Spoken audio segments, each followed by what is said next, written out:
Hello ಸ್ನೇಹಿತರೆ, good morning. Welcome back to my channel. ಇಲ್ಲಿ ನಾನೀಗ ತಿಂಡಿ ಮಾಡ್ತಾ ಇದ್ದೀನಿ. ಸಾನು ಈಗ ಸ್ನಾನಕ್ಕೆ ಹೋಗ್ತಾ ಇದ್ದಾಳೆ. ಅವಳ ದಿನ ಸ್ನಾನ ಆಗಿಲ್ಲ. ನಾನು ಸ್ನಾನ ಮಾಡಿ ಬಾ ಅಂತ ಇದ್ದೀನಿ. ವ್ಲಾಗ್ ಸ್ಟಾರ್ಟ್ ಮಾಡೋದಕ್ಕೂ ನಾನು ಬರ್ತೀನಿ ಅಂದ್ಬಿಟ್ಟು ಅಲ್ಲೇ ನಿಂತ್ಕೊಂಡ್ಬಿಟ್ಟಿದ್ಲು. ಸೊ ಈಗ ವ್ಲಾಗ್ ಸ್ಟಾರ್ಟ್ ಮಾಡ್ತಾ ಇದ್ದೀನಿ ಸ್ನೇಹಿತರೆ. ಇವತ್ತು ಬೇಗನೆ ಎಲ್ಲ ಮಾಡ್ಕೊಂಡಿದ್ದೀನಿ. ಶನಿವಾರ ಇವತ್ತು ಬೇಗ ಎದ್ದು ಬೇಗ ಮಧ್ಯಾಹ್ನಕ್ಕೆ ಅಡುಗೆ ಮಾಡಿ ತಿಂಡಿ ಮಾಡಿ ಈಗ ಹೊರಡೋದಕ್ಕೆ ರೆಡಿ ಆಗ್ತಾ ಇದ್ದೀನಿ. ನಾನು ಮತ್ತು ಅಮ್ಮ ಹೊರಗಡೆ ಹೋಗ್ತಾ ಇದ್ದೀವಿ. ಅಮ್ಮ ಯಾವಾಗ ಬಂದರು ಅಂತ ನೀವು ಕೇಳ್ಬೋದು. ಸೊ ಅದರ ಡೀಟೇಲನ್ನು ಹೇಳ್ತೀನಿ. ಬನ್ನಿ ಈಗ ಬೇಗ ತಿಂಡಿ ಮಾಡಿ ರೆಡಿ ಮಾಡಿ ನಿಮ್ಮನ್ನು ಮತ್ತೆ ಮೀಟಾಗಿ ಡೀಟೇಲಾಗಿ ತಿಳಿಸ್ತೀನಿ.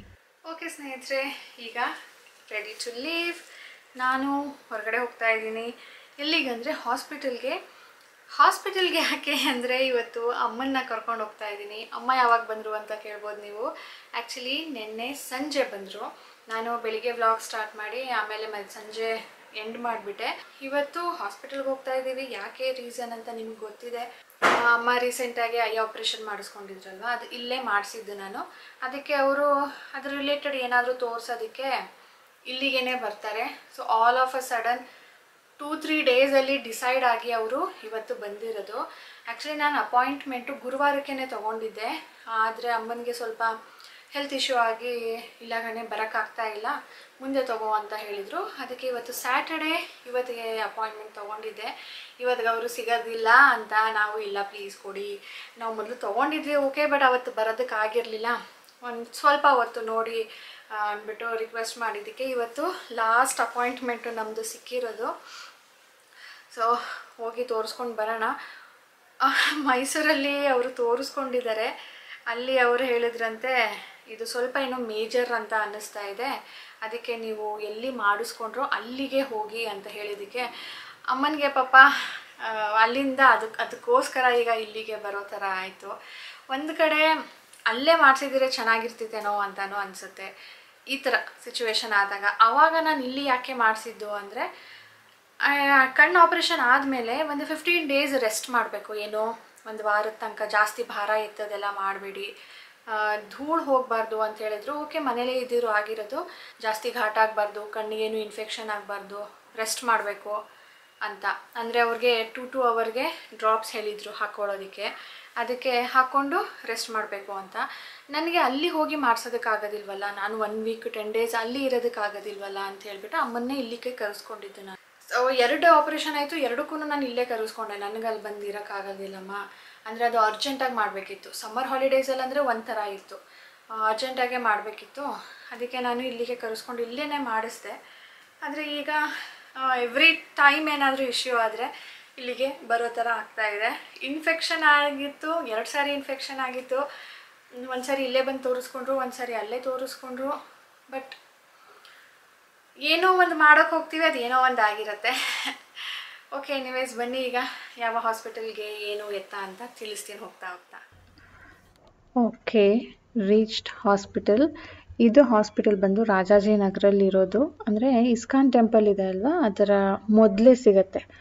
ನಾವು ಯಶವಂತಪುರಿಂದ ಹೋಗಬೇಕಾದ್ರೆ ನಾರಾಯಣ ನೇತ್ರಾಲಯ ಅಂತ ಹೇಳಿಬಿಟ್ಟು, ನಾರಾಯಣ ನೇತ್ರಾಲಯದ ತುಂಬ ಬ್ರಾಂಚಸ್ ಇದೆ. ನಾವು ಇದು ಸೆಲೆಕ್ಟ್ ಮಾಡ್ಕೊಂಡ್ವಿ, ಹತ್ತಿರ ಆಗುತ್ತೆ ಅಂಥೇಳಿ. ಆ್ಯಂಡ್ ಇದು ನಾವು ಫಸ್ಟ್ ಟೈಮೇ ಅಲ್ಲಿ ಮಾಡಿಸಿರೋದು. ಇದ್ರ ಮುಂಚೆ ಏನೋ ಆಪರೇಷನ್ ಆ ಥರ ಈ ಥರ ಏನೋ ಮಾಡಿಸಿರಲಿಲ್ಲ. ಈಗ ಬಂದ ತಕ್ಷಣವೇ ಅವರು ಐ ಚೆಕಪ್ ಮಾಡ್ತಾ ಇದ್ದಾರೆ. ಅಂದರೆ ಅವರು ಏನು ಲೆನ್ಸ್ಗಳು ಕೊಟ್ಟಿದ್ರು ನಮಗೆ, ಲೈಕ್ ಇದಕ್ಕೆ ಕನ್ನಡಕ ಯೂಸ್ ಮಾಡಬೇಕು ಅಂದ್ಬಿಟ್ಟು ಅದರ ರೀಡಿಂಗ್ ಎಲ್ಲ ಸರಿಯಾಗಿ ಇದೆಯಾ ಅಂತ ಚೆಕ್ ಮಾಡ್ತಾ ಇದ್ದಾರೆ. ಅದಾದಮೇಲೆ ಇನ್ನೂ ಒಂದು ಕಡೆ ಕರ್ಕೊಂಡೋದ್ರು. ಅಲ್ಲಿ ಏನು ಮಾಡಿದ್ರೋ ಗೊತ್ತಿಲ್ಲ, ನಾನು ಒಳಗಡೆ ಹೋಗೋದಕ್ಕಾಗಲಿಲ್ಲ. ಇಲ್ಲಿ 6 ತಿಂಗಳಿಗೆ ಒಂದು ಸಾರಿ ಚೆಕಪ್ ಮಾಡಿಸ್ಬೇಕಂತೆ. ಅವರು ಆ ರೆಗ್ಯುಲರ್ ರುಟೀನಿಂದ ಶುರು ಮಾಡ್ತಾ ಇದ್ದಾರೆ. ನಮಗೆ ಯಾರು ಆಪ್ರೇಷನ್ ಮಾಡಿಸಿದ್ರೋ ಅವ್ರ ಹತ್ರ ಹೋಗೋಣ ಅಂದಿದ್ದಕ್ಕೆ ಇಲ್ಲ, ನೀವು ಮೊದಲು ಇಲ್ಲಿಗೆ ಬರಬೇಕು ಅಂಥೇಳಿ ಇಲ್ಲಿ ಕರ್ಕೊಂಡು ಬಂದು ಚೆಕ್ ಮಾಡ್ತಾ ಇದ್ದಾರೆ ರೆಟಿನಾನ. ಸೊ ಬೆಳಿಗ್ಗೆಯಿಂದನೂ ತೋರಿಸೇ ಇರಲಿಲ್ಲ ನಿಮಗೆ ಅಮ್ಮನ್ನ. ನೆನ್ನೆ ಬಂದಿದ್ದು, ನೆನ್ನೆನೂ ವ್ಲಾಗ್ ಮಾಡಿರಲಿಲ್ಲ. ಅಮ್ಮ ಫುಲ್ ಡಲ್ ಕಾಣ್ತಾ ಇದ್ರು. ವ್ಲಾಗ್ ಶುರು ಮಾಡಿದಾಗ ನಾನು ಸ್ವಲ್ಪ ಸ್ಮೈಲ್ ಮಾಡಿದ್ರು. ಅಂದರೆ ಅವ್ರಿಗೂ ಟೆನ್ಷನ್ ಅಲ್ವಾ, ಇದು ಯಾಕೆ ಈ ಥರ ಆಗ್ತಾ ಇದೆ, ಅದು ಬೇರೆ ಮೇಜರ್ ಅಂತ ಹೇಳಿಬಿಟ್ರು, ಇನ್ನೊಂದು ಸರಿ ಸರ್ಜರಿ ಮಾಡಿಸ್ಕೊಳ್ಬೇಕಾ, ಏನು ಹೇಳ್ತಾರೆ ಡಾಕ್ಟರು ಅಂತ ಪಾಪ ಟೆನ್ಷನಲ್ಲಿ ಡಲ್ ಆಗಿಬಿಟ್ಟಿದ್ರು. ಡಾಕ್ಟರ್ ಏನು ಹೇಳಿದ್ರು ಅಂತ ನಾನು ನಿಮಗೆ ಆಮೇಲೆ ತಿಳಿಸ್ತೀನಿ ಡೀಟೇಲಾಗಿ. ಅಲ್ಲಿಂದ ನಾವು ಮಲ್ಲೇಶ್ವರಮಿಗೆ ಬಂದಿದ್ದೀವಿ. ಮಲ್ಲೇಶ್ವರಮಲ್ಲಿ ನೋಡಿ ನಾನು ಓಲೆಗಳು ನೋಡ್ತಾ ಇದ್ದೀನಿ. ಬಂದ ತಕ್ಷಣನೇ ಸಿಕ್ತು ಒಂದು. ನನಗೆ ಡೈಲಿ ವೇರ್ದು ಏನಾದರೂ ನೋಡೋಣ ಚೆನ್ನಾಗಿರೋ ಸಿಕ್ಕಿದ್ರೆ ಸಿಂಪಲ್ ಆಗಿರೋದು. ಕೆಲವೊಂದು ಸಾರಿ ನಾನು ಅದಕ್ಕೆ ಅಂತಲೇ ಹೋಗಿರ್ತೀನಿ ಸ್ನೇಹಿತರೆ, ಸಿಗೋದೇ ಇಲ್ಲ. ಇವತ್ತು ಜಸ್ಟ್ ಹಾಗೆ ನೋಡೋಣ ಅಂದ್ಕೊಂಡೆ. ಒಂದು 2-3 ಏನೋ ಇಷ್ಟ ಆಗಿದೆ ನೋಡಿ, ಚೂಸ್ ಮಾಡಿ ಇಟ್ಕೊಂಡಿದ್ದೀನಿ. ಆ್ಯಂಡ್ ನಾವು ಈಗ ಮಲ್ಲೇಶ್ವರಂಗೆ ಯಾಕೆ ಬಂದಿರೋದು ಅಂದರೆ, ಅಮ್ಮ ಒಂದು ಇಯರಿಂಗ್ ತೊಗೊಳ್ಬೇಕು ಅಂದರು. ಅಂದರೆ ನಾನು ಫ್ಯಾನ್ಸಿ ಇಯರಿಂಗ್ ತೊಗೊಳ್ತೀನಿ, ನಮ್ಮಮ್ಮ ಫ್ಯಾನ್ಸಿ ಇಯರಿಂಗ್ ತೊಗೊಳೋದಿಲ್ಲ, ಅವರು ಗೋಲ್ಡ್ ಮಾತ್ರನೇ ತೊಗೊಳೋದು. ಸೊ ಗೋಲ್ಡ್ ಅಂಗಡಿಗೆ ಬಂದಿದ್ದೀವಿ. ತುಂಬ ಚಿಕ್ಕದಿದೆ. ಹಾಂ, ಇದು ಇಟ್ಟಿರಿ ಮೇಡಮ್. ಹಾಂ, ಇದು ಇಟ್ಟಿರಿ. ಅದರಿಂದ ಸ್ವಲ್ಪ ಚಿಕ್ಕದು ಕಾಣ್ತಾ ಇದ್ದೀವಿ ತುಂಬ.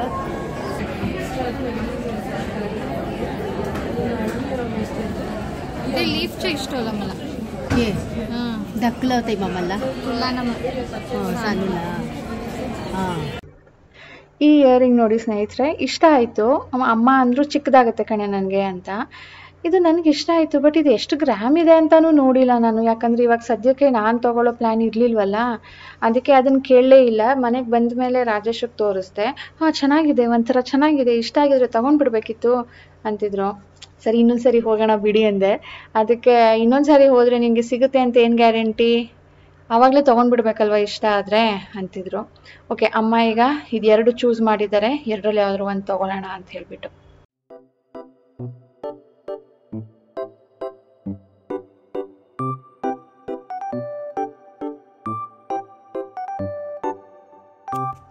ಸ್ನೇಹಿತರೆ, ಮನೆಗೆ ಬಂದು ಸ್ವಲ್ಪ ರಿಫ್ರೆಶ್ ಆಗಿ ಕಾಫಿ, ಟೀ, ಹಾಲು, ಸ್ನ್ಯಾಕ್ಸು ಎಲ್ಲನೂ ತಿಂದು, ಹಾಗೆ ಬರ್ತಾ ಸ್ವಲ್ಪ ಸ್ನ್ಯಾಕ್ಸ್ ಶಾಪಿಂಗ್ ಕೂಡ ಆಗಿದೆ. ಏನು ಯಾಕೆ ಅಂತ ತಿಳಿಸ್ತೀನಿ. ಹಾಗೆ ಈಗ ರಾತ್ರಿ ಏನೂ ಅಡುಗೆ ಮಾಡಿರಲಿಲ್ಲ. ಸ್ವಲ್ಪ ಹೊತ್ತು ಕೂತ್ಕೊಂಡು ಬಂದು ಈಗ ಚಪಾತಿ ಹಿಟ್ಟನ್ನ ಕಲಿಸ್ತಾ ಇದ್ದೀನಿ. ನಾನು ಒಂದು ಸ್ಟ್ಯಾಂಡ್ ಮಿಕ್ಸರ್ ಇಟ್ಕೊಂಡಿದ್ದೀನಿ. ಅದರಲ್ಲಿ ಚಪಾತಿ ಹಿಟ್ಟು ಕಲಿಸ್ಬೋದು, ವಿಪ್ ಕ್ರೀಮ್ ಮಾಡ್ಬೋದು, ಕೇಕ್ ಬ್ಯಾಟರ್ ಮಿಕ್ಸ್ ಮಾಡ್ಬೋದು. ಆದರೆ ನಾನು ಅದನ್ನು ಯೂಸ್ ಮಾಡೋದು ಮನೆಗೆ ಯಾರಾದರೂ ಬಂದಾಗ ಮಾತ್ರನೇ. ಯಾಕೆಂದರೆ ಜಾಸ್ತಿ ಚಪಾತಿ ಹಿಟ್ಟು ಕಲಿಸ್ಬೇಕಲ್ವಾ, ಅದು ನನಗೆ ಸ್ವಲ್ಪ ಟೈಮ್ ಕನ್ಸ್ಯೂಮಿಂಗ್ ಮತ್ತು ಸ್ವಲ್ಪ ಜಾಸ್ತಿ ಪ್ರೆಷರ್ ಹಾಕಬೇಕು ಅಂತ ಅನಿಸುತ್ತೆ. ಅದಕ್ಕೆ ನಾನು ಆವಾಗ ಇದನ್ನು ಯೂಸ್ ಮಾಡ್ತೀನಿ. 3 ಜನಕ್ಕೂ ಯೂಸ್ ಮಾಡ್ಬೋದು, ಬಟ್ ಸಾಕು ನನಗೆ ಯಾರಾದರೂ ಬಂದಾಗ ಯೂಸ್ ಮಾಡೋಣ ಅಂದ್ಬಿಟ್ಟು ಇಟ್ಕೊಂಡಿದ್ದೀನಿ. ಇದು ಹಾಗಾರೋದು ಸ್ಟ್ಯಾಂಡ್ ಮಿಕ್ಸರ್ ಅಂತ ಹೇಳಿಬಿಟ್ಟು, ಈ ಥರ ಚಪಾತಿ ಕಲಿಸೋದಕ್ಕೆ ಯಾರ ಮನೆ ತುಂಬ ಜನ ಇರ್ತಾರೋ ಅವ್ರಿಗೆ ತುಂಬಾ ಯೂಸ್ಫುಲ್ಲು. ಸೊ ಲಿಂಕ್ ನಾನು ಡಿಸ್ಕ್ರಿಪ್ಷನ್ಗೆ ಹಾಕಿರ್ತೀನಿ, ಇಂಟ್ರೆಸ್ಟ್ ಇದೆ ಚೆಕ್ ಮಾಡಿ.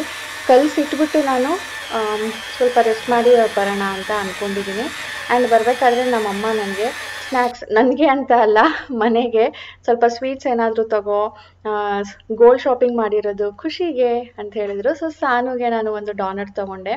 ಸ್ವೀಟ್ ಬೇಡ ಅಮ್ಮ, ಯಾವಾಗ್ಲೂ ಸ್ವೀಟ್ ನಾನೇನು ಜಾಸ್ತಿ ತಿನ್ನಲ್ಲ ಅಂದ್ಬಿಟ್ಟು ಈ ದಿಲ್ ಪಸಂದ್ ಅಂತ ಬರುತ್ತಲ್ವ ಅದು ತೊಗೊಂಡೆ. ಸ್ವಲ್ಪ ಚಕ್ಲಿ ತೊಗೊಂಡೆ, ಬ್ರೆಡ್ ತೊಗೊಂಡೆ. ಆಮೇಲೆ ಮನೆಗೆ ಬಂದು ನೋಡ್ತೀನಿ ರಾಜೇಶ್ ಕೂಡ ಅಷ್ಟೊಂದು ತೊಗೊಂಡು ಬಂದಿದ್ದಾರೆ. ರಾಜೇಶ್ ಕೂಡ ಸ್ವೀಟ್ಸ್ ತಂದಿದ್ದಾರೆ. ಯಾಕೆ ಅಂದರೆ ಇಲ್ಲಿ ಕಾಣ್ತಿದೆ ಅಲ್ವಾ, ಅವರು ಅಪ್ಪನ ಫ್ರೆಂಡು, ಅವ್ರು ಬರ್ತಾರೆ ಅಂದ್ಬಿಟ್ಟು ರಾಜೇಶ್ ಕೂಡ ಸ್ವಲ್ಪ ಚಕ್ಲಿ, ಕೋಡ್ಬಳೆ, ಸ್ವೀಟ್ಸು ಎಲ್ಲನೂ ತಂದಿಟ್ಟಿದ್ರು. ಅಮ್ಮ ಸ್ವೀಟ್ ತಗೋ ಅಂದಾಗ ನಾನು ಬೇಡ ಅಂದೆ, ಆದರೆ ಇವತ್ತು ನನ್ನ ನಸೀಬಲ್ಲಿ ಸ್ವೀಟ್ ತಿನ್ನೋದಿತ್ತು, ಅದಕ್ಕೆ ರಾಜೇಶ್ ತಂದಿಟ್ಟಿದ್ದಾರೆ.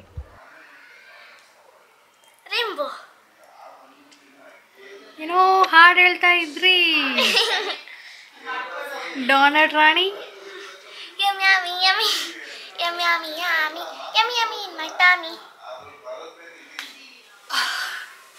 ಸ್ನೇಹಿತರೆ, ಬಂದಿದ್ದು ಲೇಟು. ಬಂದ ತಕ್ಷಣವೇ ನಾವು ಬರೋ ಅಷ್ಟೊತ್ತಿಗೆ ಅಂಕಲ್ ಬಂದಿದ್ರು. ಸೊ ಅಂಕಲ್ಗೆ ಕಾಫಿ, ಟೀ ಮಾಡಿಕೊಡ್ತಾ ಇದ್ದೆ, ಸ್ನ್ಯಾಕ್ಸ್ ಎಲ್ಲ ಕೊಡ್ತಾ ಇದ್ದೆ. ಅದ್ರ ಜೊತೆಗೇ ಚಪಾತಿಗೂ ಸ್ವಲ್ಪ ಕಲಿಸ್ಬಿಡೋಣ. ಈಗ ಅಮ್ಮ ಚಪಾತಿ ಬಿಟ್ಟರೆ ಇನ್ನೇನು ತಿನ್ನೋದಿಲ್ಲ, ಅದಕ್ಕೆ ಮಧ್ಯಾಹ್ನ ಅಡುಗೆನೂ ಏನು ಮಾಡಿರಲಿಲ್ಲ.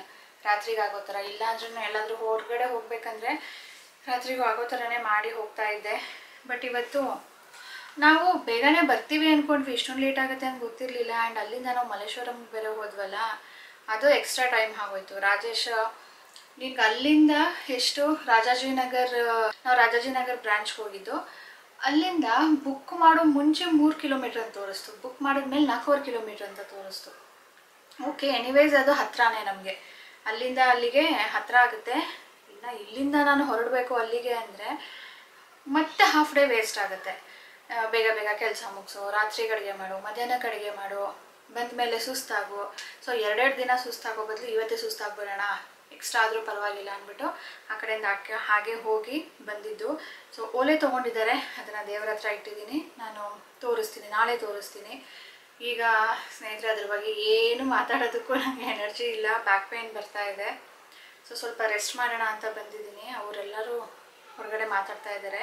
ಬಂದಿರೋರು ನಮ್ಮ ಅಪ್ಪನ ಕಲೀಗ್, ತುಂಬ ಕ್ಲೋಸ್ ಅಂತೆ. ಅವರು ಹೇಳ್ತಾ ಇದ್ರು ಬಂದ ತಕ್ಷಣ, ನಮ್ಮ ಚೈತ್ರನ ಮದುವೆಯಲ್ಲಿ ನೀವೇ ಅಲ್ವಾ ಜಾಸ್ತಿ ಓಡಾಡಿದ್ದು ಅಂತ ಹೇಳ್ಬಿಟ್ಟು. ನನಗೂ ಅವ್ರ ಫೇಸ್ ಕಟ್ ನೆನಪಿದೆ, ಆವಾಗ ಬಿಟ್ಟರೆ ನಾನು ಇವಾಗಲೇ ನೋಡ್ತಾ ಇರೋದು, ಬಟ್ ಸ್ಟಿಲ್ ನೆನಪಿದೆ ನನಗೆ, ಅಷ್ಟು ಕ್ಲೋಸ್ ಅಪ್ಪನಿಗೆ. ಸೊ ಬಂದಿದ್ದಾರೆ, ಮಾತಾಡ್ತಾ ಇದ್ದಾರೆ. ಅವರು ನಮ್ಮ ಏರಿಯಾಗೆ ಹತ್ರನೇ ಅಂತ ಇರೋದು. ನಾನೀಗ ಚಪಾತಿ ಹಿಟ್ಟು ಕಲಿಸ್ಬಿಟ್ಟು ಬಂದು ರೆಸ್ಟ್ ಮಾಡ್ತಾ ಇದ್ದೀನಿ. ಸೊ ಅಪ್ಡೇಟ್ ಏನಪ್ಪ ಅಂದರೆ, ಅಮ್ಮನಿಗೆ ಕಣ್ಣಿಗೆ ಅಲರ್ಜಿ ಆಗಿದೆ ಅಂತ ಅವ್ರು ಹೇಳ್ತಾ ಇದ್ದಾರೆ. ಮೈಸೂರಲ್ಲಿ ತೋರಿಸಿದಾಗ ಅವ್ರು ಹೇಳಿದರು ಬ್ಲಡ್ ಕ್ಲಾಟ್ ಆಗಿದೆ, ಅದಕ್ಕೆ ನೀರು ನಿಮಗೆ ಒಳಗಡೆ ಹೋಗಬೇಕು, ಅದು ಹೊರಗಡೆ ಬರೋಂಗಿಲ್ಲ, ಒಳಗಡೆ ಹೋಗೋದಕ್ಕೆ ಜಾಗ ಇಲ್ಲ ಅಂದಾಗ ಹೊರಗಡೆ ಬರುತ್ತೆ ಅಂತ ಮೈಸೂರಲ್ಲಿ ಹೇಳಿದ್ದಂತೆ ಡಾಕ್ಟ್ರು. ಅದಕ್ಕೆ ಇಲ್ಲಿ ಅವರು ನೋಡಿಬಿಟ್ಟು ಪೇನ್ ಇದೆಯಾ, ಜಸ್ಟ್ ಒಂದು ಅಲರ್ಜಿ ಥರ ಆಗಿದೆ, ಆಯಿಂಟ್ಮೆಂಟ್ ತೊಗೊಳ್ಳಿ ಅಂತ ಹೇಳಿದ್ರು. ನಾನು ಇದೇನಿದು ಮೈಸೂರಲ್ಲಿ ಹೀಗೆ ಹೇಳಿದ್ರಲ್ಲ, ನೀವು ಬರೀ ಆಯಿಂಟ್ಮೆಂಟ್ ಸಾಕು, ಅಲರ್ಜಿ ಅಂತ ಹೇಳ್ತಾ ಇದ್ದೀರಾ ಅಂದಾಗ ಅವ್ರು ಇನ್ನೂ ಒಂದು ಟೆಸ್ಟ್ ಬರ್ಕೊಟ್ರು, ಸಿರೆಂಜ್ ಟೆಸ್ಟು. ಅದು ಹೇಗೆ ಅಂದರೆ, ಕಣ್ಣಲ್ಲಿ ನಾವು ಆ ಕಡೆ ನೋಡಬೇಕಾದ್ರೆ ಅಲ್ಲಿ ಒಂದು ತೂತು ಕಾಣುತ್ತೆ ಗೊತ್ತಾ, ಅಲ್ಲಿಗೆ ಇಂಜೆಕ್ಟ್ ಮಾಡ್ತಾರಂತೆ ನೀರು. ಬರೀ ನೀರಲ್ಲ, it is something more than water ಅದು. ಯಾಕೆ ಅಂದರೆ ಅಮ್ಮನಿಗೆ ಕೇಳ್ತಾ ಇದ್ರಂತೆ, ಗಂಟ್ಲಿಗೆ ಬಂದಾಗ ನಿಮಗೆ ನೀರು ಬರ್ತಾ ಇದೆಯಾ ಅಂತ ಮೊದಲು ಕೇಳಿದ್ರಂತೆ. ಆಮೇಲೆ ಅದೇನು ಗೊತ್ತಾಗ್ತಾ ಇಲ್ಲ ಅಂದಾಗ ಒಂಥರ ಘಾಟ್ ಅಂತ ಅನ್ನಿಸ್ತಾ ಇದೆಯಾ ನಿಮಗೆ, ಖಾರ ಅಂತ ಅನ್ನಿಸ್ತಾ ಇದೆಯಾ ಅಂತ ಕೇಳಿದ್ರಂತೆ. ಸೊ ಅಮ್ಮ something I am feeling something ಅಂತ ಹೇಳಿದ್ರಂತೆ. ಸೊ ಅದು ಒಳಗಡೆ ಬಂದಾಗ ಗಂಟ್ಲಿಗೆ ಇಳಿತಾ ಇದೆ ಅಂದರೆ ಅಲ್ಲಿ ಏನೂ ಬ್ಲಾಕೇಜ್ ಆಗಿಲ್ಲ, ಅದು ಇಳಿಲಿಲ್ಲ ಅಂದರೆ ಬ್ಲಾಕೇಜ್ ಆಗಿದೆ, ಅದಕ್ಕೆ ಹೊರಗಡೆ ಬರ್ತಾ ಇರೋದು ನೀರು. ಅದಕ್ಕೆ ಅವ್ರಿಗೆ ಗಂಟ್ಲಿಗೆ ಬರ್ತಾ ಇದೆ, ಏನೂ ಬ್ಲಾಕೇಜ್ ಇಲ್ಲ, ನೀವು ಜಸ್ಟ್ ಅಲರ್ಜಿ ಆಗಿದೆ, ಸ್ವಲ್ಪ ಹೈಜೀನ್ ಮೇಂಟೈನ್ ಮಾಡಿ ಅಂತ ಹೇಳಿಬಿಟ್ಟು ಈಗ ಸದ್ಯಕ್ಕೆ ಇದು ಆಯಿಂಟ್ಮೆಂಟನ್ನು ಕೊಟ್ಟಿದ್ದಾರೆ. ಹೊರಗಡೆಯಿಂದಾನೇ ಹಚ್ಚಬೇಕಂತೆ ಡೈಲಿ ನೈಟ್, ಅದನ್ನು ಹಚ್ಕೊಂಡು ಮಲಗಬೇಕಂತೆ. 15 ಡೇಸ್ ಮಾಡೋದಕ್ಕೆ ಹೇಳಿದ್ದಾರೆ. 1 ವೀಕ್ ಆದಮೇಲೂ ನಿಮಗೇನೋ ಸರಿ ಹೋಗ್ತಾ ಇಲ್ಲ ಅನ್ನಂಗಿದ್ರೆ ಮತ್ತೆ ಬನ್ನಿ ಅಂದಿದ್ದಾರೆ. ಈಗ ನೋಡಬೇಕು ಅಮ್ಮ ಏನು ಮಾಡ್ತಾರೆ. 1 ವಾರ ಇಲ್ಲೇ ಇದ್ದು ತೋರಿಸ್ಕೊಂಡು ಹೋಗ್ತಾರಾ, ಅಥವಾ ಕಡಿಮೆ ಆಗಲಿಲ್ಲ ಅಂದರೆ ಇನ್ನೊಂದು ಸರಿ ಬರ್ತೀನಿ ಅಂತ ಹೇಳ್ತಾರಾ, ನೋಡಬೇಕು ಸ್ನೇಹಿತರೆ. ಸೊ ಇಷ್ಟು ಅಮ್ಮನ ಅಪ್ಡೇಟು. ಅಮ್ಮ ಪಾಪ ಇದಕ್ಕೆ ಜಸ್ಟ್ ಅದು ತೋರ್ಸೋದಕ್ಕೆ ಅಂತಾನೆ ಅರ್ಜೆಂಟಾಗಿ ಬರೋ ಥರ ಆಯಿತು. ಇಲ್ಲ ಅಂದರೆ ಯೂಶಲಿ ಆಷಾಢ ಶುಕ್ರವಾರ ಮಾಡೋದನ್ನು ಬಿಟ್ಟು ನಮ್ಮಮ್ಮ ಯಾರ ಮನೆಗೂ ಹೋಗೋದಿಲ್ಲ. ಶುಕ್ರವಾರದೊತ್ತು ನಾನು ದೇವಸ್ಥಾನಕ್ಕೆ ಹೋಗಬೇಕು ಅಂತ ಅಂದ್ಕೊಂಡು ಅವರು ಬರ್ತಾನೆ ಇರಲಿಲ್ಲ. ನೋಡಿ ಹೀಗೆ ಕರ್ಕೊಂಡು ಬಂದಿದೆ ನಮ್ಮನೆ. ಸೊ ರಾತ್ರಿ ಅಡುಗೆಗೆ ಸ್ವಲ್ಪ ಬದನೆಕಾಯಿ ಇತ್ತು ಅಂದ್ಬಿಟ್ಟು ಬದನೆಕಾಯಿ ಪಲ್ಯ ಮಾಡ್ತಾ ಇದ್ದೀನಿ. ಮಧ್ಯಾಹ್ನದ್ದು ಸ್ವಲ್ಪ ಏನು ವರನ್ ಥರ ಮಾಡಿದೆ, ಅದು ಕೂಡ ಮಿಕ್ಕಿತ್ತು. ಸೊ ಅದ್ರ ಜೊತೆ ಅಡ್ಜಸ್ಟ್ ಆಗುತ್ತೆ ಅಂತ ಹೇಳಿಬಿಟ್ಟು. ಇದು ತುಂಬ ಸಿಂಪಲ್, ಜಾಸ್ತಿ ಏನು ಕೆಲಸ ಹಿಡಿಸಲ್ಲ, ಬೇಗ ಬೇಗ ಮಾಡಿಬಿಡ್ಬೋದು. ಇದಕ್ಕೆ ಸ್ವಲ್ಪ ಡ್ರೈ ಥರ ಮಾಡ್ತಾಯಿದ್ದೀನಿ. ಸಾಂಬಾರು ಪುಡಿ ಹಾಕಿಬಿಟ್ಟು ಮಾಡಿದಾಗ ಅದು ಗೊಜ್ಜಾಗುತ್ತೆ, ಅದ್ರ ಟೇಸ್ಟ್ ಬೇರೆ ಇರುತ್ತೆ. ನನಗೆ ಅದು ಅದರಲ್ಲಿರೋ ಅಂಥ ಬದನೆಕಾಯಿ ತಿನ್ನೋದಕ್ಕೆ ಇಷ್ಟ ಆಗಲ್ಲ. ಈ ವಾಂಗಿಬಾತ್ಗೆ ನಾವು ಫ್ರೈ ಮಾಡ್ತೀವಲ್ವಾ, ಆ ಥರ ಇದನ್ನು ಫ್ರೈ ಮಾಡಿ ಚಪಾತಿ ಜೊತೆ ತುಂಬ ಚೆನ್ನಾಗಿರುತ್ತೆ. ನನಗೂ ಇಷ್ಟ ಆಗುತ್ತೆ, ನಮ್ಮ ಸಾನುಗೂ ಅಷ್ಟೇ. ಬದನೆಕಾಯಿ ಅವಳು ತಿಂತಾಳೆ. ಹಾಗೆ ಹೇಳಬೇಕು ಅಂದರೆ ನಾನು ಕುಕ್ಕಿಂಗ್ ಮಾಡೋದಕ್ಕೆ ಶುರು ಮಾಡಿದ ಮೇಲೇ ನಾನು ಬದನೆಕಾಯಿ ತಿಂತಾ ಇರೋದು.